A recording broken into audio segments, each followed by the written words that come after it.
السلام عليكم ورحمة الله تعالى وبركاته. كنتمنى تكونوا كلكم بخير وعلى خير. اللهم صل وسلم وبارك على سيدنا وحبيبنا محمد عليه أفضل الصلاة والسلام. مرحبا بكم معايا إخواني وأخواتي في فيديو جديد.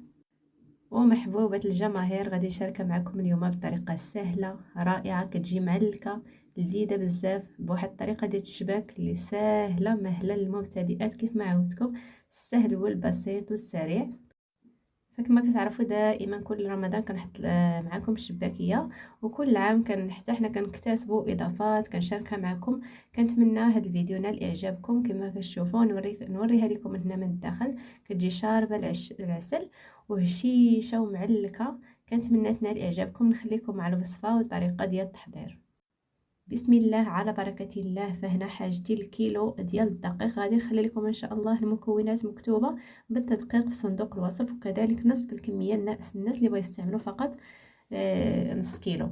غادي نحتاج 2 كيسان من الجنجلان اللي كنكون صهدته، غير صهدوه وطحنوه مزيان وغربلوه الا كان افضل، ولا كانت عندكم طحانه مزيانه ما تغربلوش. غادي نضيف ملعقه من حبه حلاوه مدقوقه مزيان ومطحونه، وملعقه من النافع حتى هي كبيره كتكون مطحونه مزيان ومغربله. وهنا غادي نحتاج ملعقه غير مملوءه كبيره من القرفه. وبالنسبه للزبده غادي تستعملوا واحد الزبده اللي هي جيده، غادي تذوبوها وغادي تعبروا كاس الا قل شويه، قل الربع تقريبا. وهنا كاس ما عمرش نفس الكميه ديال الزيت، قل الربع، خليط ما بين زيت الزيتون والزيت النباتيه. بالنسبه للزبده كتغليوها مزيان حتى كيحيد من هذاك الحليب. من الاحسن انكم تستعملوا زبده جيده بحال سنترال او الزبده الحيوانيه. انا استعملت هنا زبده حيوانيه. غادي نحاول انني ندخل غنخلط الكل. نحاول انني ندخل هاد الزيوت مع الزنجلان والدقيق. كنحاولوا اننا نرملوهم مزيان كما كتشوفوا. فهذا بالنسبه للنواشف. بالنسبه للسوائل غادي تاخذوا واحد الكاسرونه، غادي تعبروا فيها كاس وتقريبا أتولوت، يكون خليط ما بين الماء والماء الزهر. انا بالنسبه ليا كنضيف نص كاس ديال الماء الزهر، والماء باقي كاس ديال الماء باقي كنكملو بالماء. نتوما اللي بغيتو، يعني الكاس وثلث. غادي نضيف معاهم ربع كاس من الخل. هنا غادي نضيف ضامه ديال الزعفران، ممكن انكم ما تستعملوهاش او كذلك تستعملوا الزعفران الحر. الا ما متوفرش عندكم ممكن تستعملوا كذلك ملعقه صغيره من الخرقوم، فعلى حسب متوفر. ما تقولوش يا راه ما صحياش، راني عارفاها، ولكن راه ما عنديش صراحه زعفران الحر. هنا غادي نستعمل ملعقه صغيره من الملح، ملعقه صغيره من البيكنج باودر او الخميره الحلويات، وصفار بيضاء. وغادي نبدا كنجمع في العجين ديالي. فهنا ضفت الصفار ديال البيضاء لاننا كنا الامهات ديالنا كانوا كيديروها. الام ديالي كانت كديرها وكتجي شباكيه معلكه. هداكشي علاش قررت هذا العام غادي ندير فيها صفار بيضاء. الصراحه كتجيب شباكيه معلكه احسن من انكم ما ديروهاش، واخا كتكشكش لكم واحد شويه في المقله، ولكن معليش كتجي افضل، كتعطي واحد الاضافه. كتجمعوا العجين ديالكم كما كتشوفوا كيكون قاصح شويه، باش غير ما تقصحوش لدرجه انه يهلككم فاش تكونوا يجيكم صعيب فاش تكونوا كتدلكوا فيه، ولكن تقصحوا شويه باش تجيكم الشباكيه ديالكم هشيشه. قسمتوا هنا الكرات على حسب المتوفر ديالكم، كديروا في واحد البلاستيك وتخليوه يرتاح. فبعد ما خليته حتى ارتاح واحد 20 دقيقه غادي نبدا كنطلق فيه بالدلاك او بالحلال هكا على شكل مربع. غادي نطوي على 2 كما ما هو موضح في الفيديو، وغادي نعاود نطوي مره اخرى بحال كنطوي مسمن. وغادي نديرهم في واحد البلاستيك غذائي مره اخرى ونخليهم يرتاحوا واحد 10 دقائق، ونبدا كنطلق فيهم باش هكا يجوني ساهلين. ولا تبداو من الاولى. انا هنا عندي شويه العجينه قاصحه داكشي علاش كنخليها ترتاح. فهنا اللي عنده الماكينه كيستعمل الماكينه. كتحاولوا انكم تطلقوهم طوليين وتدوزوهم في الماكينه حتى كيرقاقوا مزيان. قد ما رققتوا الشباكيه ديالكم قد ما افضل. انا خدمت هنا فقط باليد ديالي.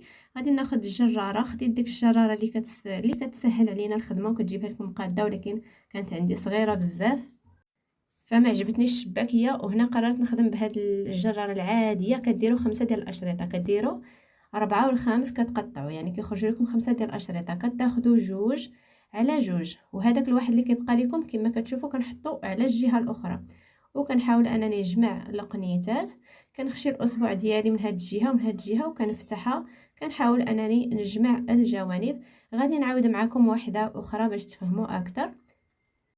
بنفس الطريقة عندي 5 ديال الأشرطة كنوضع جوج على جوج، كيبقى عندي واحد كنثبتو على الجنب الآخر ماشي حدا لي حداه، وكنشد هاد القنيتات هادو مع بعضهم مزيان هكا، وكنفتحها باليد ديالي، وهكا كنحصل على هاد الشكل ديال الشباكية ساهلة بزاف. وغادي نستمر بنفس الطريقه كما قلت لكم. الا عندكم هذيك الجراره اللي كتكون كتخرج لكم التشبيكه مقاده، هذيك من الاحسن كتسهل عليكم، ولكن انا شريتها وجاتني الشباكيه صغيره بزاف.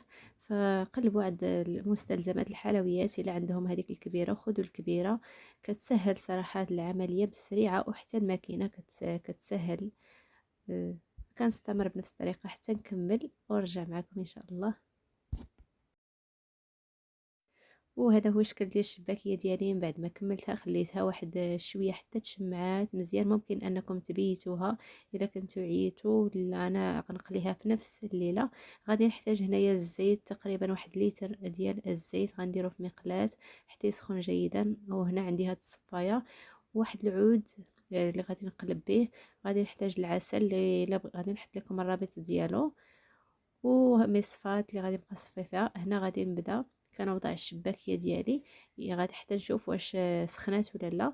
الا ما طلعتش لكم الشباكيه بواحد السرعه فهنا مازال ما سخوناش مزيان، بحال ديك الاولى اللي لحت كانت مازال ما سخوناش مزيان.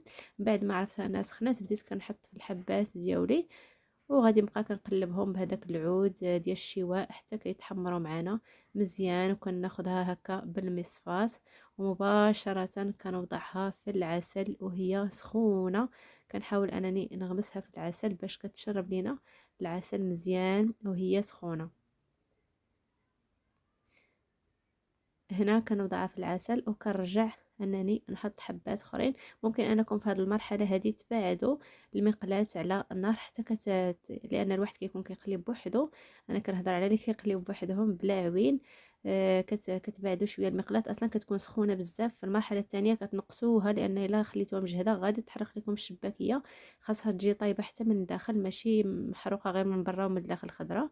غادي نستمر بنفس الطريقه حتى نقلي الكميه اللي عندي كامله.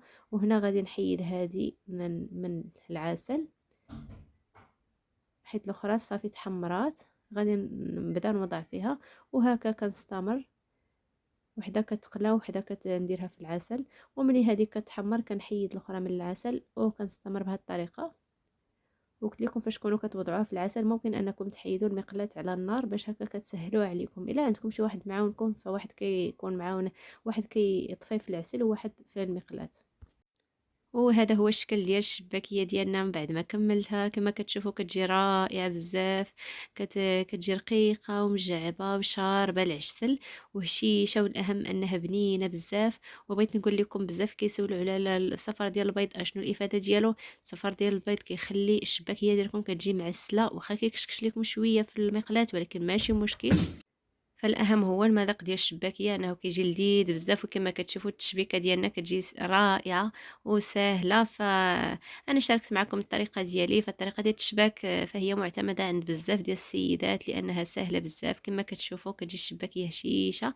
كنتمنى هاد لا فيديو كنا لاعجابكم.